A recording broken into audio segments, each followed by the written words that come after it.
ಅರೆ ಅಣ್ಣ, ಇವತ್ತು ಏನಣ್ಣ ನನ್ನ ಹಿಂಗ್ ಕೊಯ್ತಾ ಇದ್ಯಾ?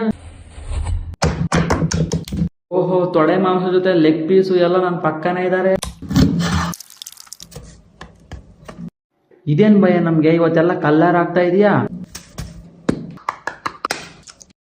ಬದುಕಿದ್ದಾಗ ನಾನೇ ಇಟ್ಟಿದ್ ಮೊಟ್ಟೆ ಈಗ ನನ್ ಮೇಲೆ ಹಾಕ್ತವ್ರಲ್ಲ ಗುರು ಇವ್ರು. ಅರೆ ಭಯ್ಯ, ಚಿಕನ್ಗೆಲ್ಲ ಏನಕ್ಕೆ ಬೇಕು ಇದು ಲೇಸು?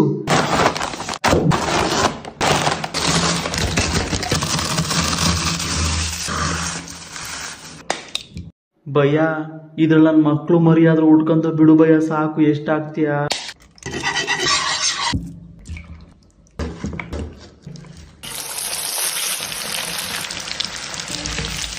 ಓಹೋ ಭಯ್ಯ, ನನ್ನ ಕೊಯ್ದ್ಬಿಟ್ಟು ಮಾಡಿದ್ರು ಚಿಪ್ಸ್ ಅಲ್ಲಿ ಮಾಡಿದ